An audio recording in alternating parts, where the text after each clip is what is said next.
Good evening, everyone. I'd like to thank you all for being here tonight. My name is Paul Durst, and I'm an assistant director at the Council on Science and Technology here at Princeton. The main mission of CST is to broaden and deepen participation in science, technology, engineering, and mathematics across campus and beyond. To do this, we develop learning experiences to create a STEM literate society. We support interdisciplinary collaborations and pedagogical research, and we organize events that explore the intersection of STEM, the humanities, the social sciences, and the arts. If you're interested, by the way, in any of our activities, please feel free to go to cst.princeton.edu and join our mailing list, and we'd be happy to alert you to any upcoming events. It's under the final banner of the intersection of STEM and the humanities that I'm happy to introduce an ongoing lecture series for this academic year, Understanding the Nature of Evidence. Did Leonardo da Vinci paint the Mona Lisa? Does dark matter really exist? Who had the biggest inauguration crowd? The answers to all of these questions are informed by evidence.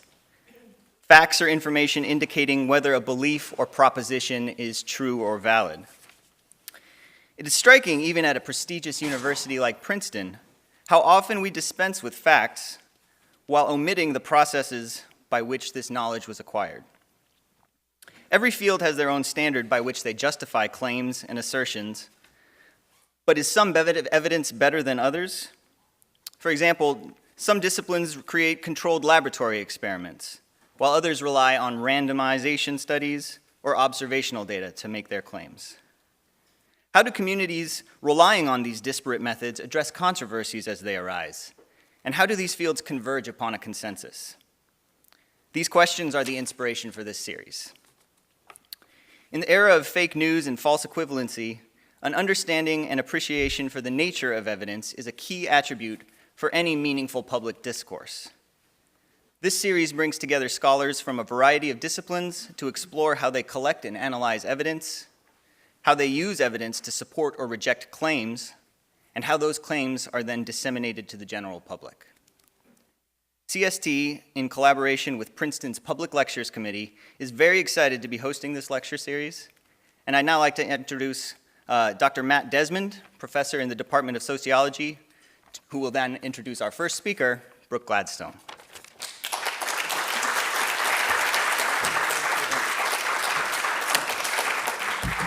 What's up? Hello. So I got asked today to introduce Brooke, and I jumped at the opportunity because Brooke Gladstone is just one of my heroes, and I think she's a national treasure. Susan Sontag once wrote, "An ample reserve of stoicism is needed to get through the great newspaper of record each morning." She was right.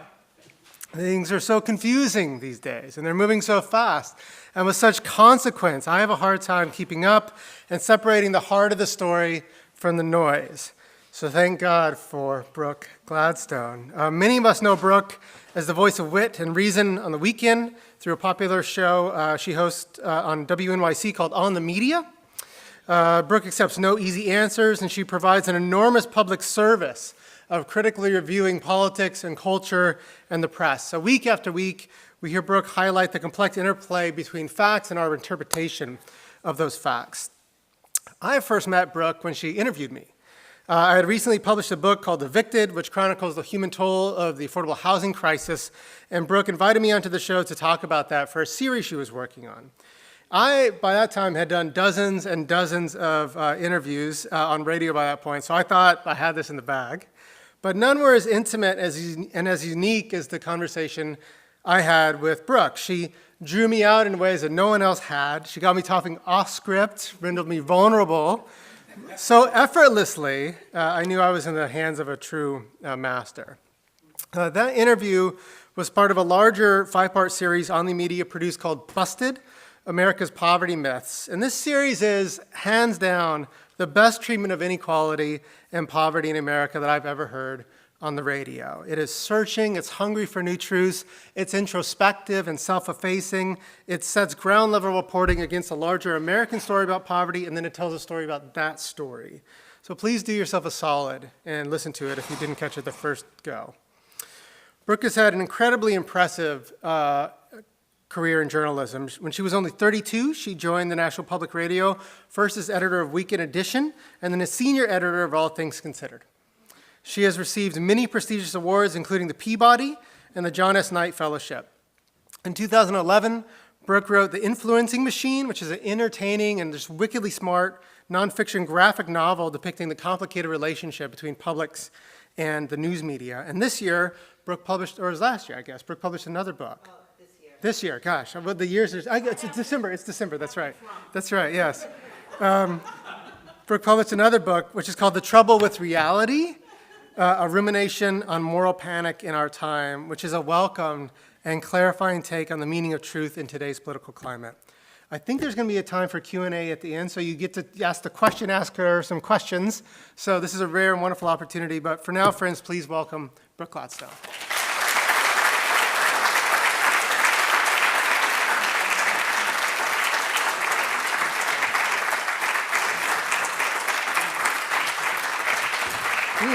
Dangerous. The first step will kill you. Hi. When our president proclaimed that he had accomplished more at this point in his term than any other president, I noted on last week's show that he was right. No president before him has ever demonstrated the power to slow down time. Never have 10 months passed so slowly. And no president before him has so effectively, so consistently, for so many Americans, cast real doubt on the existence of facts, of evidence, of reality itself. In our office last week, the TV monitors mounted over our heads were filled with stupefaction as Donald J. Trump retweeted gross and deceitful anti-Muslim videos by a far-right British hate group, snickered at the leader of North Korea after they tested their biggest ICBM yet, used the Native American slur at an event honoring Native American war heroes, revived baseless suspicions about Barack Obama's birthplace, suggested that it wasn't his voice on that Access Hollywood video, boasting about sexual assault for which he'd already apologized, implied that NBC's chairman was guilty of sexual impropriety and that MSNBC host Joe Scarborough was guilty of murder. Anyway, most predictably, he proclaimed that his preferred tax bill would actually hurt the rich, hurt him, even as the New York Times analysis found that his family stood to gain about $1 billion from its passage. But the president's most awesome accomplishment is selling the idea that facts are confusing, disposable devices that do not matter when they don't serve you, and that the best of the American press is nothing more than another conniving special interest. Scum was a word he used frequently on the stump. Once in the White House, his disdain took on a historical resonance.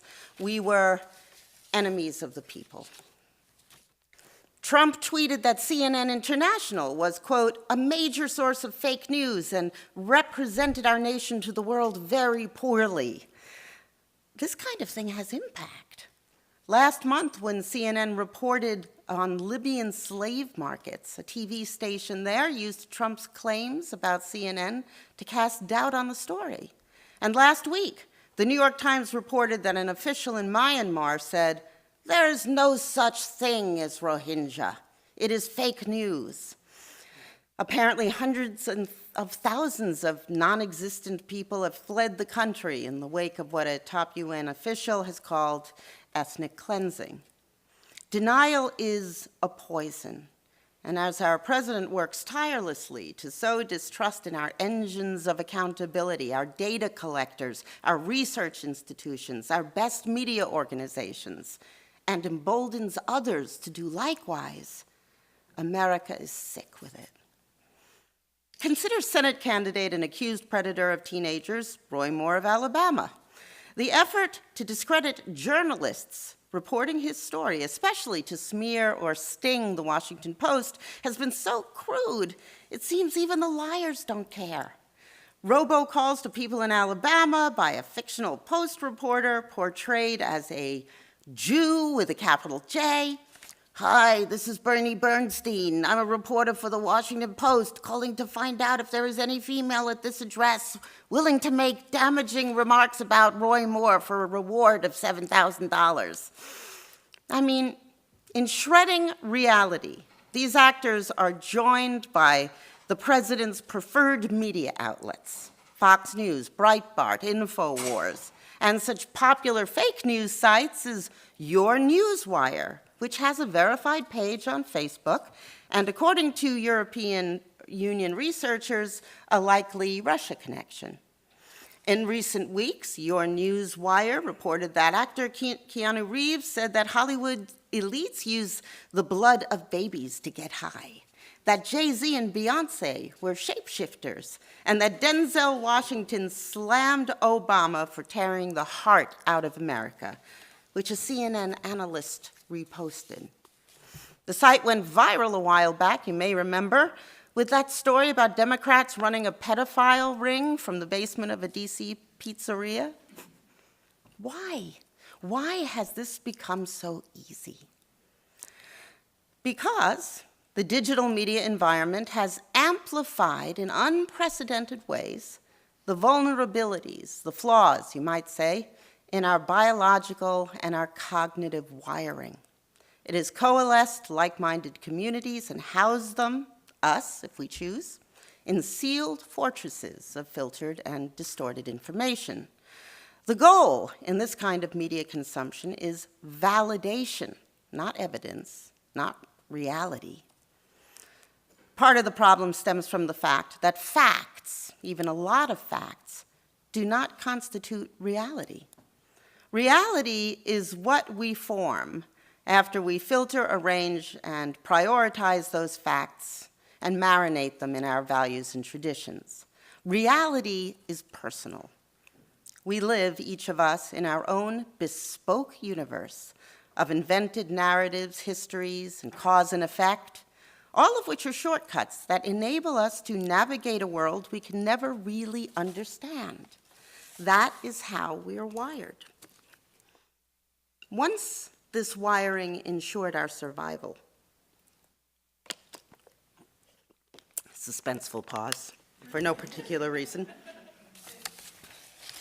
As the great newspaper and social critic Walter Lippmann once observed, in 1922, the world is altogether too big, too complex, and too fleeting for direct acquaintance. And although we have to act in that environment, we have to reconstruct it on a simpler model before we can manage it. On the most basic level, we have two brains, one in our heads, the other in our guts. It's called the enteric nervous system. Both are bathed in the same neurotranslators, sending messages up and down and up, but much more often up from our gut to our brain, signaling our decisions. Stomach knows best. The fact is, most of the time, we don't process information and make decisions based on reason, so much as select or ignore evidence to confirm what we already feel or believe. These happen easily through dozens, perhaps hundreds of biases. The first, of course, being confirmation bias. That's the tendency to search for and to favor and to recall information that confirms one's pre-existing beliefs. And although there are many biases, I've just plucked out a few. There's the bias that leads us to conclude from anecdote rather than from data. There's normality bias, which is a bias to believe things will always function the way they normally function. It causes us to underestimate the likelihood and the impact of a disaster. We've seen that bias in confronting climate change and the possibility of a Trump administration. Ultimate attribution error is what's pumping up the toxic tribalism now engulfing us. It's how we explain the behavior of people in groups we don't like. Bad behavior is attributed to a general badness in the group. Admirable behavior is explained as circumstantial or accidental. The opposite for our group. When we act well, it's the way we are. When we don't act well, it's due to a series of unfortunate events. Most important is stereotyping. It's said that Walter Lippmann actually introduced stereotypes in the psychological sense back in the 20s. In his seminal work, Public Opinion, he noted that we pick up a salient detail about a person or group, black or white, kindergarten teacher or international banker, from Brooklyn or from Baton Rouge, and then we blithely fill in the rest of the blanks. Now we think we know them. Our worldview is built on bedrock of stereotypes, fixed and often unfounded ideas, both of people and about the way things work. The power of these stereotypes, vital to survival in this unfathomable world, is as profound as it is inescapable. Stereotypes, Lippmann wrote, focus and feed on what is familiar and what is exotic, exaggerating both in the process. The slightly familiar seen as very familiar, and the somewhat strange as sharply alien. They're refreshed continually, both by close observation and false analogy. And in the end, he says, stereotypes create the patterns that compose our world. It's not necessarily the world that we want it to be. It's the world that we expect it to be. In fact, the more we learn about how our brains work, the more we have to question whether reason governs us at all, whether in fact free will even exists. In the spring of '08, researchers at the Max Planck Institute used brain scanners to predict people's decisions 7 seconds before the test subjects were even aware of making them. The predictions weren't perfect, but far better than chance, suggesting that the decision is unconsciously made in advance. If you've already made the decision before you know you've made it, where's free will? Where's reasoning? In 2006, Emory University professor Drew Weston used fMRIs to monitor what happens inside a voter's head when confronted with candidates' statements that showed lying. He found that voters reckoned easily with the incriminating statements about the opposing candidate. All the reasoning centers lit up. But when they were confronted with hypocrisy from their own candidate, the negative emotion circuits lit up. You could see a sense of threat all over their brain, he told me. Then you saw activation in the part of the brain called the anterior cingulate. And that's the part that deals with conflict. They were in conflict. They were desperate to find a way out. Finally, after some time, and after they'd convinced themselves that there was really no problem for their guy, you saw the part of the brain light up that is very rich in neurotransmitters involved in reward. It lit up bright, and the people in the survey got themselves a shot of dopamine, just like junkies getting their fix. We are rewarded by our own nervous system to lie to ourselves. That is how inescapable this situation seems. In a 2008 study, researchers pretending to be fumbling with stuff momentarily handed their cup of either hot or iced coffee to a person and then asked them to rate an unknown person's personality based on some information that they were carrying. The test subjects who held the hot cup rated that person noticeably higher for warmth than those holding the iced coffee. How rational is that? In 1967, psychologists had college students. It's always college students, they're so cheap. Psychologists had college students listen to various tape-recorded messages that were obscured by static. At any point, the students could press a button to temporarily reduce the static.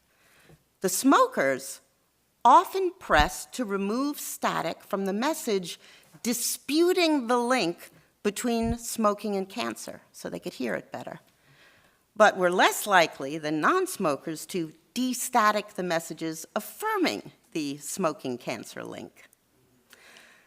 All of these reactions are based on, not on evidence, but on the primal need to maintain the coherence of our simplified, largely fictional worlds. As Lippmann wrote, if the behavior is not a practical act, but what we call roughly thought and emotion, it may be a long time before there is any noticeable break in the texture of the fictitious world. But when the stimulus of the pseudo-fact results in actions on things or people, contradictions soon develop. Then comes the sensation of butting one's head against a stone wall, of learning from experience, and witnessing Herbert Spencer's tragedy of the murder of a beautiful theory by a gang of brutal facts. For certainly, on the level of social life, what is called the adjustment of man to his environment takes place through the medium of fiction. Which brings us to the media and the trouble with evidence. I've always been of the view that the internet really makes us more of what we already were. If you're curious, your craving to explore is both fed and intensified. If you're only interested in volleyball or gardening, that is all you need to see. The difference between now and every other era is that now you can craft your media environment with the same precision, the same care with which you've constructed the rest of your world, and with the same lack of awareness, the same reflex. Let's talk about the biases that are baked into journalism, because we journalists want you to pay attention to us. There's commercial bias. That's the biggest one. News needs conflict and momentum. It needs to be new. That's why news outlets too rarely follow up on stories they've already reported. We crave novelty. Like George Eliot said, we do not expect people to be deeply moved by what is not unusual. If we had a keen vision and feeling of all ordinary human life, it would be like hearing the grass grow and the squirrel's heart beat, and we should die of that roar that lies on the other side of silence. As it is, the quickest of us walk about well-wadded with stupidity. There's bad news bias. You've seen that. Terrorists, violent video games, loose nukes, killer spinach, asteroid collision, SARS, bird flu, swine flu, monkeypox, mad cow, socialism. Your refrigerator will kill you, details at 11. Fox once had a story about how your bra could kill you. I kid you not. We are wired to care about anything that even remotely threatens us. So, emphasizing bad news is good business. And that makes the world seem much more dangerous than it is. There's status quo bias. That's a term that refers to our preference, all other things being equal, for things to stay the same. Human beings tend to oppose change unless the benefits are absolutely great and the risks minuscule. Because of status quo bias, the media ignore any position that advocates radical change. And here I'm talking about the fact-based media. Access bias. Reporters believe they must patrol the halls of power, but the price of admission is steep, antagonize power, and the door is barred. So sometimes journalists dance with the devil. Legendary reporter I.F. Stone famously shunned off-the-record events. Instead, he pored over government documents other reporters ignored, scooping them with stories hidden in plain sight. But that is extremely unglamorous work in a glamorous town where reporters are often more glamorous than the people they cover. There's visual bias. News that has a visual hook is more likely to be noticed. For instance, the Washington Post ran the first front-page story about the torture of Iraqi detainees 4 months before the Iraq War began. Press accounts of torture appeared sporadically through 2003 into 2004.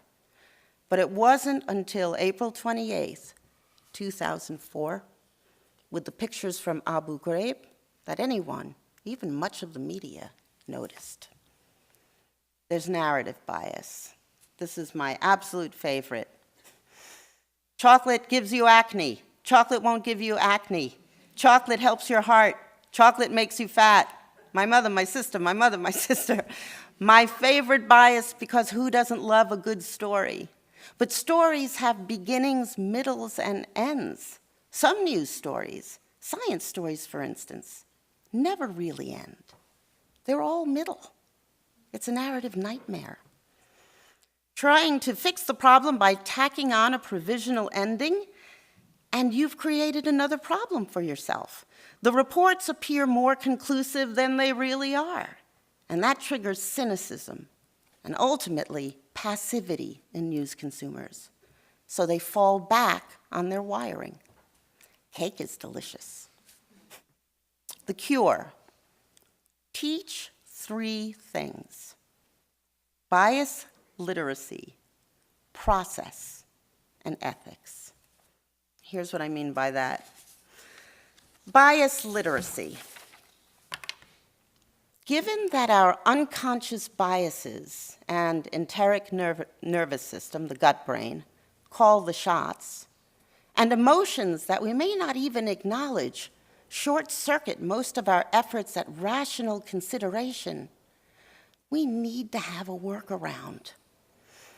Since the whole biological apparatus was built to help us survive eons before we had cell phones and Snapchat and euphemisms, we have to conclude that we should not trust our gut.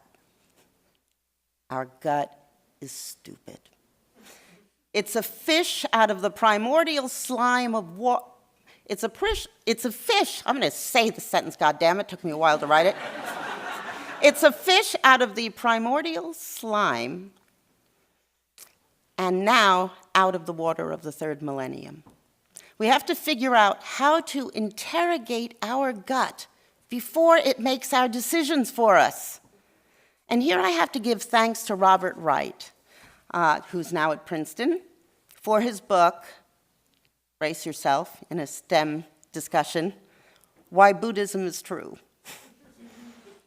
Because the book, which really is not a book about God or faith or spirituality, taught me about what mindfulness is. It's a trendy buzzword that I have always ignored. What it really is, if you figure out how to meditate properly, is a workaround to your emotions. You focus on what you're feeling, you acknowledge it, you examine it, you detach from it. Rinse and repeat. Eventually, I'm told, you can get good at it. I know Bob Wright has gotten good at it, and we both have tremendous concentration issues, so I guess there's hope for me. It's good for stress too, happiness, curing bad habits, all that. But for my purpose here, what it's best for is deactivating your gut, your biases, so that reasoning can flow in. Practitioners apparently call it RAIN. That's the acronym. R, recognize what you're feeling. A, acknowledge the feeling. I, investigate the feeling. N, don't identify with the feeling. Non-attachment. This happens while you're sitting silently, quietly, for a long time. Basically, you got nothing to do, so you start figuring out how you feel. If you do this a lot, then you can do it faster. And if you can do it faster, maybe you can run ahead of, or at least stop in its tracks, the decision that you might otherwise make. There's another great study. I thought it was incredibly important that Radiolab had on one of its shows, another show that WNYC produces. And it went like this. There were test subjects in a room, and they were asked to memorize a number of 1 to 7 digits, and then go down the hall and tell the number to somebody in another room. So, they get their number, they go down the hall, and they're stopped by a nice person holding a tray with 2 kinds of snacks: red, juicy apples or big pieces of chocolate cake. The people who were remembering the little numbers of 1, 2, or 3 digits were more likely to take the apple. The people trying to remember the longer numbers took the cake. Can you guess why? They did that because they didn't have any space in their brain left to really work out what they were going to have for dinner and whether or not they'd had enough sweets that day or whatever calculation they use to decide on their snacks. So they were really reduced to a kind of Homer Simpson-like state of, donuts, because they had to remember 5, 6, 7, 4, 9, 3, 2. And that's in the best of circumstances. If you've got a commitment to a certain idea and the facts belie it, you're going to filter it out anyway. But if you've got a feeling somewhere that says you're anxious about this piece of information that you don't believe, that you're ready to reject, and you focus on that, and you examine it, and you detach from it, after you've accepted it, you've gotten to know yourself better, and you have stopped the automatic process of our lizard brain from taking over any semblance of rationality you might have. So that's number 1, in my view. Number 2, process. This is really about transparency, and it's something that Matthew and I have talked about. If you're the one telling the story, how do you allay suspicion of your evidence? I'm looking at you, scientists. Transparency. In a world of endless and undifferentiated info, transparency is the new objectivity. Here's something I got from the Journal of the American Medical Association. When the U.S. Preventative Services Task Force released its unexpectedly controversial report on mammography, it offered no narrative about the process.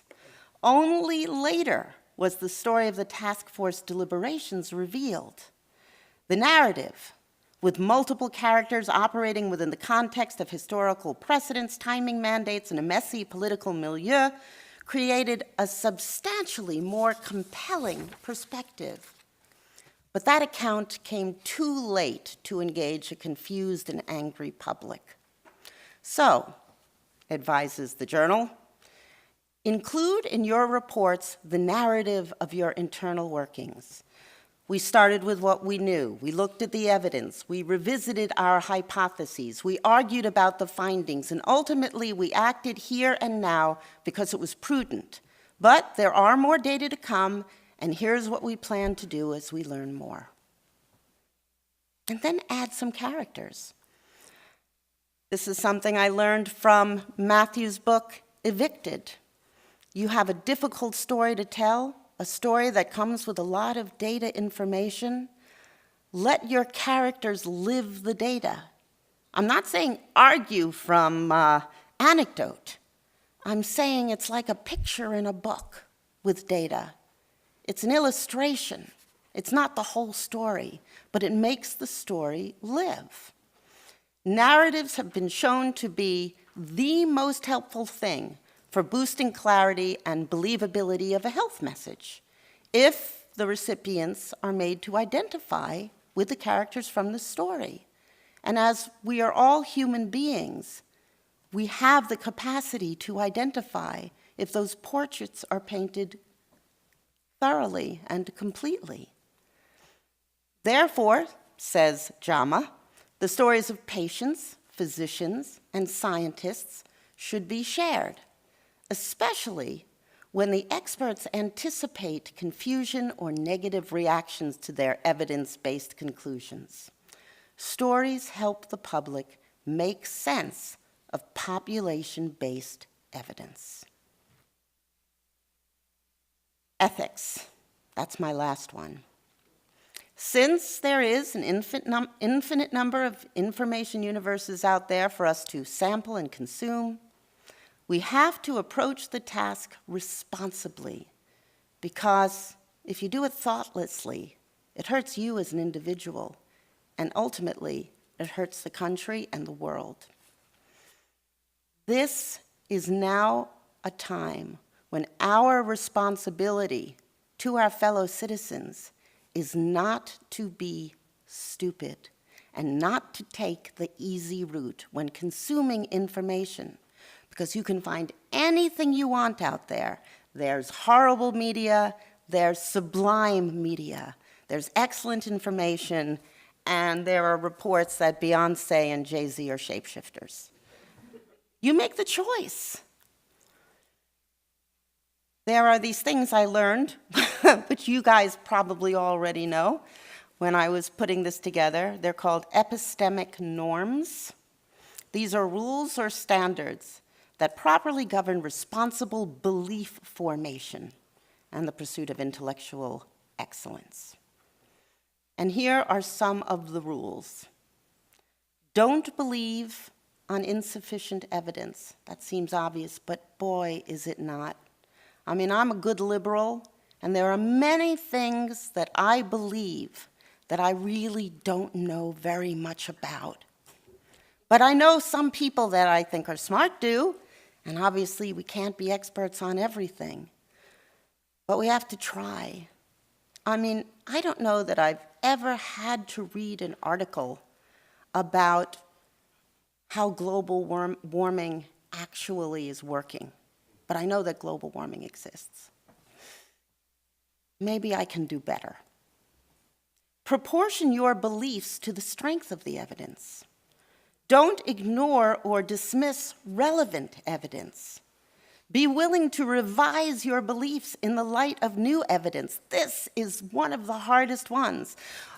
William James used to say that when we are confronted with a fact that we cannot ignore or deny, and we have to incorporate it into our worldview, but it is not consistent with our worldview, what we will do, and I really believe that all of us do this, is to just change the tiniest bit of our worldview to fit that fact in, while leaving the rest of it coherent and standing. We don't necessarily give the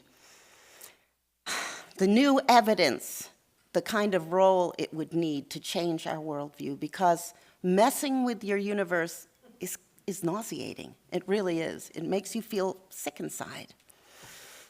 Avoid wishful thinking. Be open-minded and fair-minded. Be wary of beliefs that align with your self-interest. Admit how little you know. Be alert to egocentrism, prejudice, and other mental biases. Well, there are so many of them.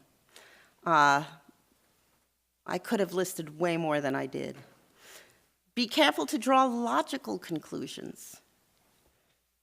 It's very easy to leap from one place to another, skipping a whole lot of steps. Base your beliefs on credible, well-substantiated evidence. Be consistent, be curious, and passionate in the pursuit of knowledge. Think clearly and precisely. Some of these sound just impossible, don't they? Investigate claims that concern you. Seek out views that differ from your own actively. Be grateful for constructive criticism. Question your assumptions. Think about the implications of your beliefs. Persevere through boring or difficult intellectual tasks. Be thorough in your work. Stick up for your beliefs, even in the face of peer pressure, ridicule, or intolerance. I think that that goes back to a bias I didn't mention, which is that if your peers feel something, you are much more likely to believe the same thing. As I said, I'm a good liberal. Going back to William James, truth lives, in fact, for the most part, on a credit system. Our thoughts and beliefs pass so long as nobody challenges them, just as banknotes pass so long as nobody refuses them. We are in a period where our banknotes aren't passing the way they used to. And they may very well be true. The lies that are flooding the media sphere and our ecosphere with shiny objects distracts us all. And the ability of the president to carve neural pathways into our brain with Homeric epithets like crooked Hillary and failing New York Times and so on creates neural links even though we don't believe it. Those associations get there just through repetition. And as a matter of fact, that's another bias. If you hear something often enough and loudly enough, eventually you may come to accept the possibility that it's true. Trump's fantastical world of unkillable lies and impotent truths arose because much of the country had accepted a deal that Trump offered. Believe what I say,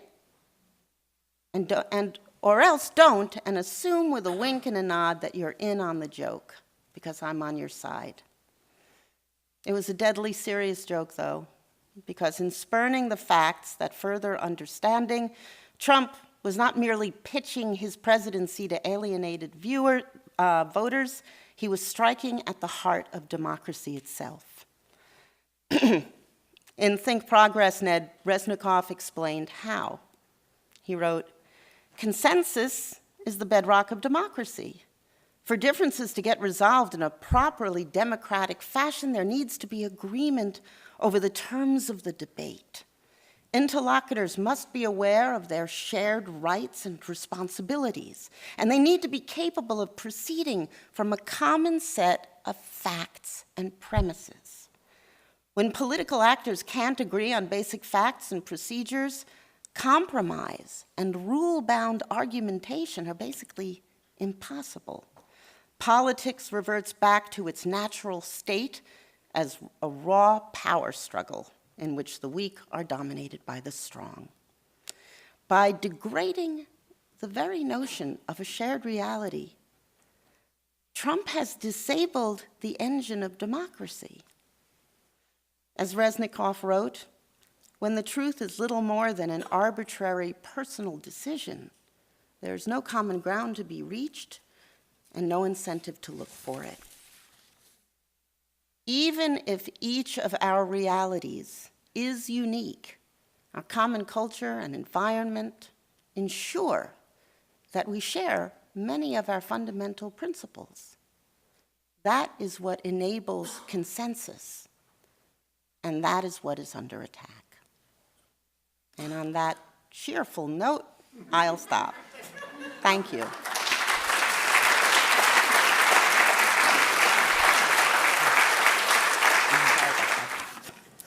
So I think we have plenty of time for questions. If anyone would like to ask a question, just raise your hand and I'll give it all to pick. Sure. Yeah. This is just a general question I've had for you because first of all, I want to start off with commending you on your interview with Rebecca Traister a few weeks ago. So I've heard a bunch of interviews with her about the subject of the Me Too movement. I thought yours was one of the best things I've heard about the Me Too movement. You've been talking about a lot of different. So first of all, thank you, and everyone should go listen to her interview with Rebecca Traister a few weeks ago. So you talked a lot about biases and sort of biases that people bring to the table when, especially in the media, of course, how different people tell the story change what the story is. One of the things that Traister's brought up is this idea that a lot now we're seeing in media so many of these men who have been leading stories, from Matt Lauer, Charlie Rose, Bill O'Reilly, Mark Halperin, all these people who have sort of set narratives and turned out to be these abusers. Do you think that there's a necessity to go back and look and re-examine the last decade or two, realizing a lot of people who wrote the story of the world we live in turn out to have been a special place? Well, that implies that those people have the power on their own to shape our worldview, and I suggest that there's a lot more to it than that. I also think that would be an exhausting enterprise that wouldn't yield a whole lot. I think that probably what you see in their reporting, if they initiated it and it didn't come from an editor who could be of any gender or race, is omission. And yeah, certain narrative frames that assume certain things. Hey, look, many of us did not like Matt Lauer's interview with Hillary Clinton when a lot of these people tipped their hand, and you can go back and see that. But I don't know that it would be worth anybody's time to go back and reverse engineer those stories to see where their biases came in. I mean, it's hard to understand how those things work. I mean, there are people who genuinely do feel a commitment to equal rights for people, and then they behave like complete pigs in their personal lives. I think that there's a lot of, not that I want to psychoanalyze these guys, but I think there's a lot of compartmentalizing going on, and when it's obvious, like Matt Lauer's interview or everything Trump's ever said. But I think I'm tipping my hand here a little bit. But, I see what you're saying. I think that it's much better to simply bring more diverse voices into the world and in the places where they make the decisions on what story gets told and who tells it. Is this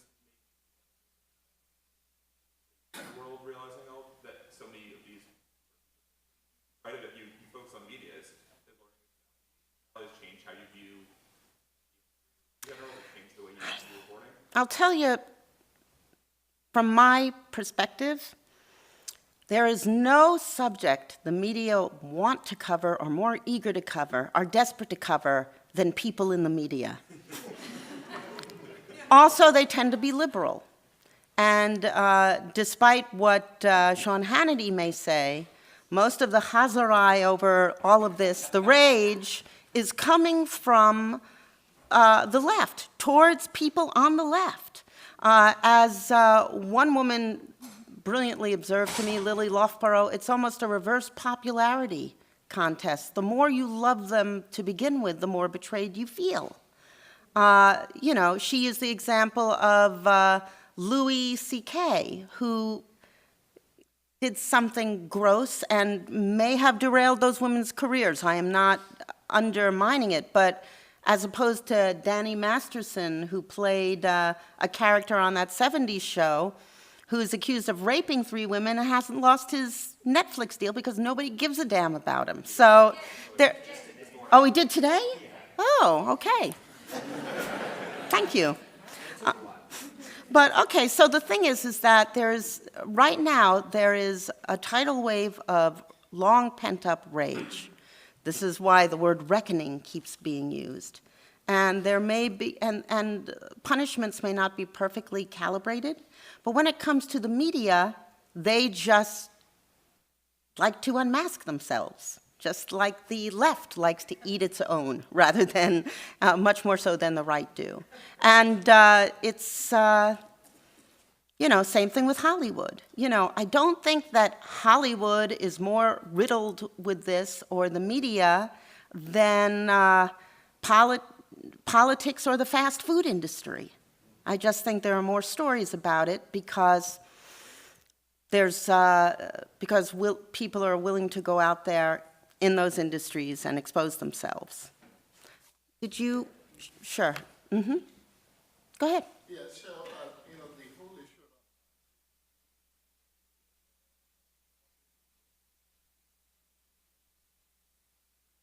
Well, that's my point. I think that there needs to be literacy. I mean, I've talked about media literacy in the past, but now I actually have changed, and I think the emphasis has to be on not interpreting what various media outlets do and how they do it, but in general, how one consumes information and how one understands oneself with regard to that information. I think that would equip you to consume information from any kind of source if you understood how you process information and then understand how they do.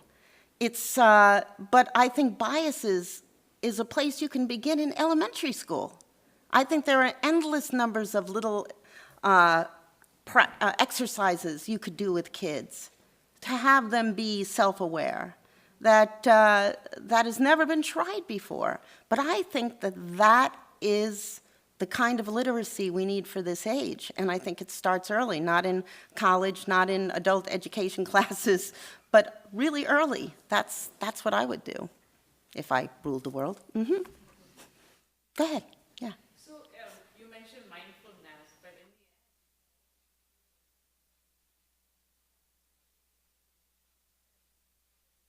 I only experience what I am interpreting and the thoughts that are generated around me, consuming. Yeah, but I'm arguing that you and me and everybody here don't even know their own mind. And I think that's the only place, you can't get into somebody else. That's what the pamphlet, The Trouble with Reality, is about, is how inaccessible other people's minds are. You can't, I mean, you are responsible for this space right here. And if you thoroughly interrogate that space, you'll be better equipped to peer into the worlds of others, that you never can really go there. I mean, all of this comes down to our personal responsibility to do what we can to know ourselves. Sure. Oh, wait, did you already ask a question? No, you didn't. Oh, sorry. I don't see very well, so I knew there were people in that end. Yeah, go ahead. And then down here, okay? Or whoever raised their hand there. Okay, go ahead. Our emotions are acts that we get. What you are saying now to persuade.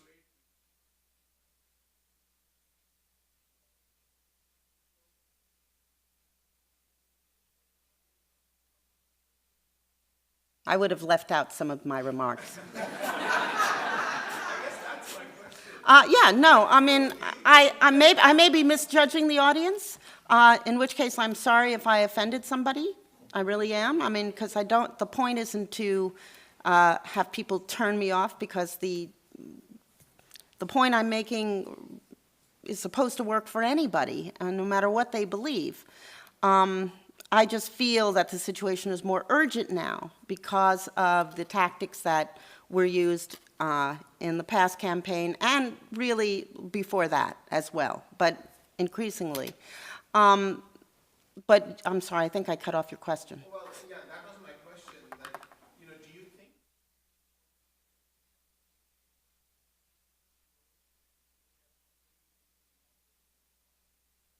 You see, now that's the tribalism thing. You know, if you... My real question is,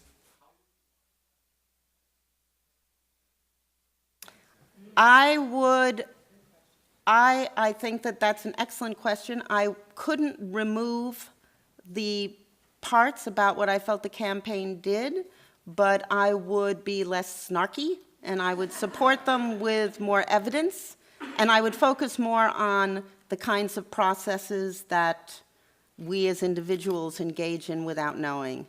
But the political context would have to be there.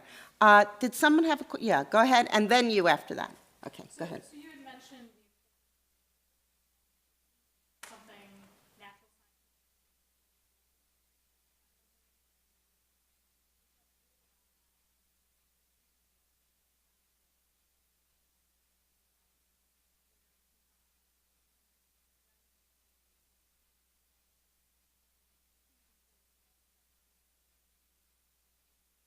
Well, the question couldn't hear Sure.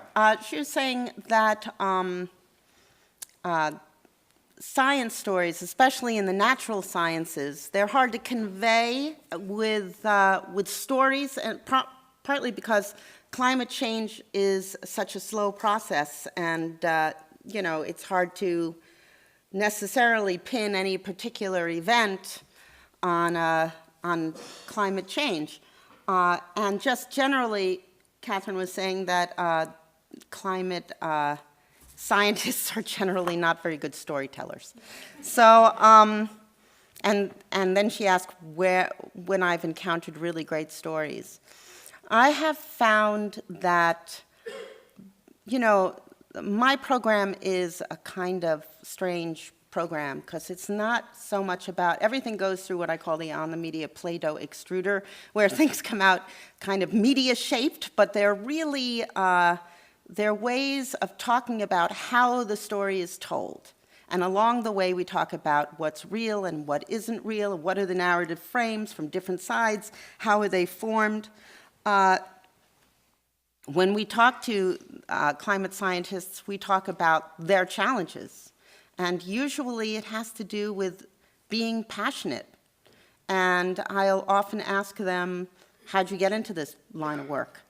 But we do select our stories at crucial moments, or when there is an effort. We don't do, like everything. I mean, we're careful, when we talk about an ongoing story, we approach it at crux points so that there's something to talk about.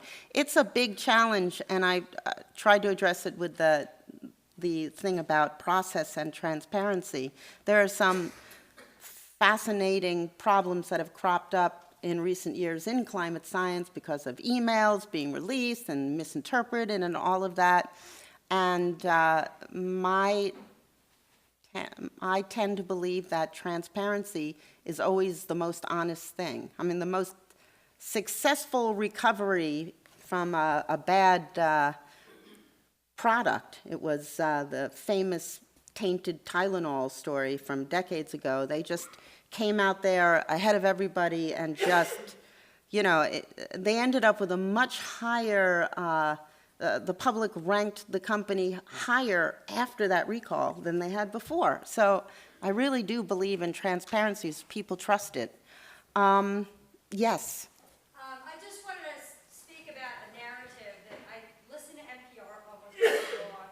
I'm sure a lot of people listen to a car podcast. Alexa, play the WNYC. So two narratives that I think are interesting. Roy Moore, who's running for Senate in Alabama, and all the issues around him, and Senator Conyers in Michigan. One thing that was interesting for me, I assumed that stories about Senator Conyers and the allegations are true. What I was surprised to hear on Friday morning is there was one constituent who said, I don't believe it. All these things, all these women are saying, I can't believe that they're absolutely true. So to me, that showed me that people who are Democratic voters for a particular person on a regular basis can be just as blindsided as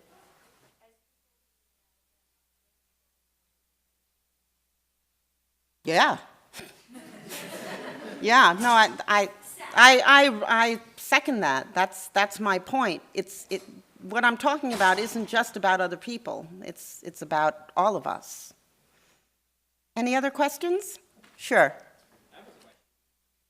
Oh, wait, no, hold on just a sec. That guy right there, and then, yeah, because I... So I like the idea of channeling our own biases, right? But nowadays, as you think about always trying to present the people waiting. They're picking it from our preference point of view, right? Is that what you're saying? They bring to the top of searches and stuff, the stuff that we prefer, yeah. This kind of like Mm-hmm. selection. So, in the future, avoid this type of loop. It's hard. It's a problem that, I don't know if they still use this term, but there was a time when computer types called that serendipity. Accidental encounters with information that you weren't looking for, which you would had lots more when there were newspapers. You could look at a newspaper and you know, you'd see a story down there about Uganda, and maybe you really didn't care about Uganda, but the headline was kind of intriguing, and then you found yourself reading a story about Uganda, and then you found yourself following the story about Uganda. And I think that that doesn't happen as often. This puts me back into the responsibility. I mean, you can mess up your algorithm if you start behaving in a way that they find difficult to track. I mean, my husband is here. He occasionally is forced to buy a book on Amazon if he can't find it anywhere else. But his mother also has his Amazon account. And so you can imagine the kinds of things he gets with, you might also be interested in this. And basically, his algorithm for Amazon is completely messed up. And, you know, you sort of have to be you and your mother or some other person who isn't you so that you can get served stuff up. Or you look yourself in places where someone like you might not normally look, given what you believe and how you feel. That's what makes it so hard. None of this is easy. It's because we are being served so well that we're in this situation to begin with. I'm sorry, I cut someone else before who had a question? Oh, okay, sorry.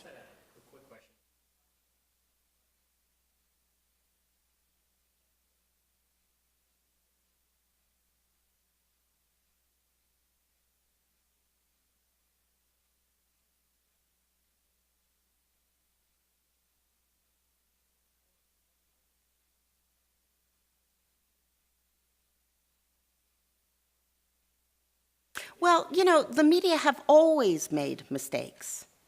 It's just an enterprise that is riddled with risk. You could be lied to, and to be honest, the minute Brian Ross got that story out, we thought, wait, doesn't he always get everything wrong? And we instantly posted a story that we'd done a few years ago about all the stories that Brian Ross has gotten wrong. I don't know why they still let him report. But I think part of it has to do with intention. There's such a blow, you know, an exaggeration when newspapers get things wrong. What is their intent? What is their process? I mean, you've got efforts by James O'Keefe's Veritas group to sting the Washington Post by sending in a woman saying that she'd been abused by Roy Moore, and will you just tell me that this will ruin his campaign and I'll tell you my story, and they just wouldn't bite, and then they did a counter sting, thinking that her identifiers, they checked them out. She didn't work where she said she worked. Her area code wasn't where she said she lived, so they just decided to see who she was, and they followed her right to James O'Keefe's office and recorded the exchanges with her. It's because the Washington Post has a solid process. It's not watertight. It goes wrong. The networks, you know, they can, especially Brian Ross, has a tendency to jump ahead of the facts, but that's not their intention. Their intention is to do good work, and their process is generally solid, some places more than others. CNN gets so many things wrong, it's heartbreaking, and we're always excoriating them. But the intention isn't to lie to you. And you can keep track of the people who get things wrong. I think that it's no worse than it ever has been. In fact, it's much better when you're looking at the great news organizations or the ones that do really good work. I mean, BuzzFeed, which used to be a joke with cat videos, does good reporting. Not that there's anything wrong with cat videos, but that used to be their business model, and they decided to hire people. It isn't always just the legacy media, but the tradition at the legacy media is strong. So yeah, you can say, oh my God, Brian Ross got this wrong, I'll never pay attention to ABC again. You're kind of shooting yourself in the foot, you know?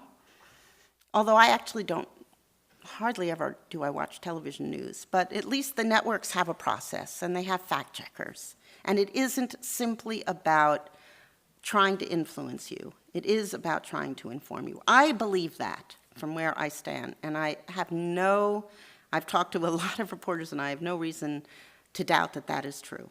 Although I will continue to, as my checklist says, to question my evidence. Wow. Okay. And then, you, and then you. Okay. And then you. All right. Go ahead. My question is, if you're what are the positives about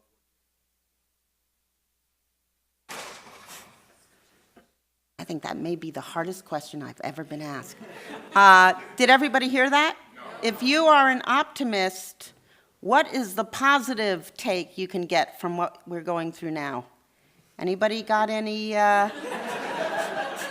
The positive is that we're all out here with enthusiasm to listen to what you have to say about it. That's pretty sad, if that's the best you got. I think that we are forced to examine well, for one thing, it's increased engagement. And my biggest fear is that fatigue will set in. Because, as Jefferson said, eternal vigilance is the price of liberty, and we've really got to stay vigilant. So I am encouraged by the degree of engagement that I see. One of the ways that I directly see it is that people now see supporting good sources of information as an act of engagement, as a political act. You know, until now it was like, can I get that for free? How about if I go through Huffington Post and then, you know, go on this link and maybe I don't have to pay for that article. And I think people understand now that this is a civic duty to shell out a little bit if you want good news, because it won't be there. It's not free. It isn't free. Go ahead.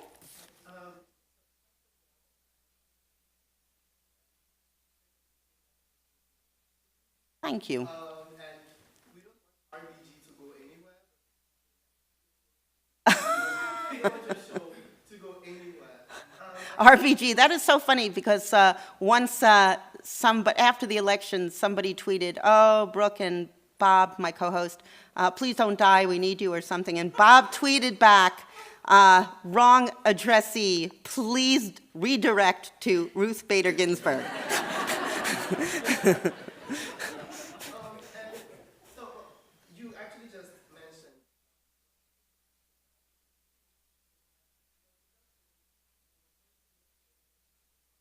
Yeah, I know, I stole it from there, I admitted that.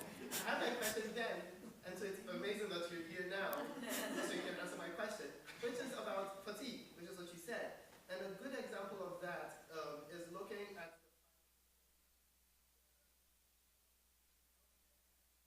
the fight against taxes today. There's a repeal of that tax, which would cost 13 million people healthcare, basically, to lose insurance. And it's practically the same thing. Don't care as much about it.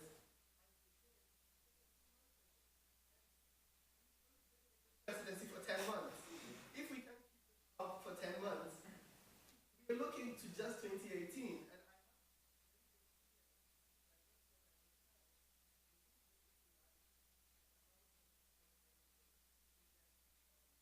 and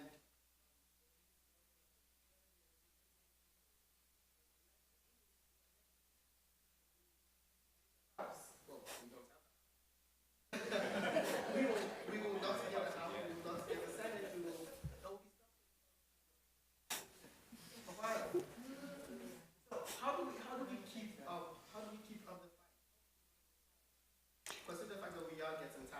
I've thought about this a lot. I tried to address it in a little pamphlet, not very well, I'm afraid. But I think that what we have to do is keep our powder dry, pick your issue or two issues, and do something every day. And not expend emotion on every single thing, because it's just too much cortisol. You'll all have heart attacks.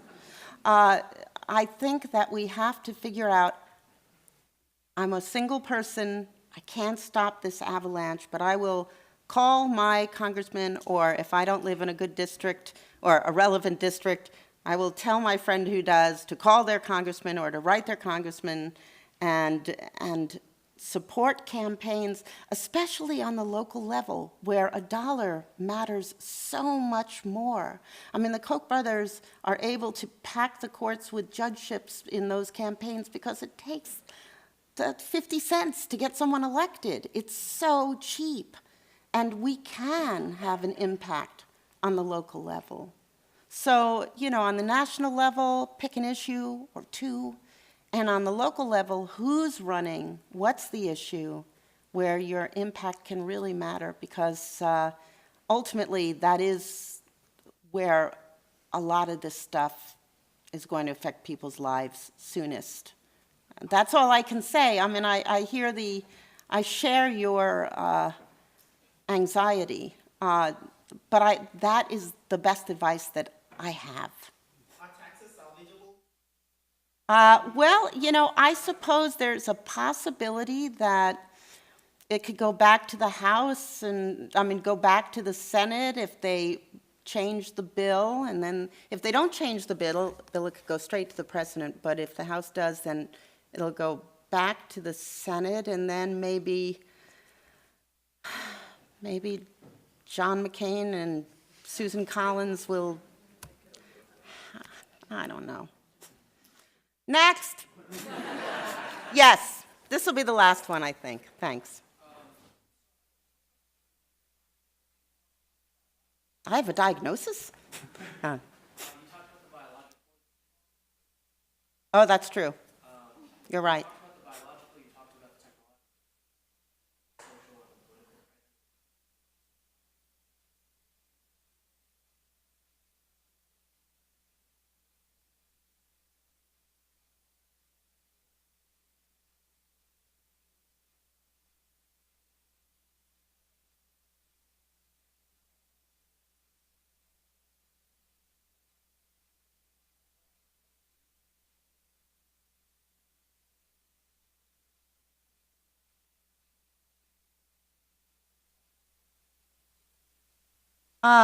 Well, I wonder whether or not you can actually separate those things, the biological and the technological and the political and the social, because the politics have been balkanized by the kind of technology that's been available for the last dozen years to carefully calibrate and gerrymander districts. I mean, that wasn't possible before they had that kind of ability to manipulate the data and to examine it.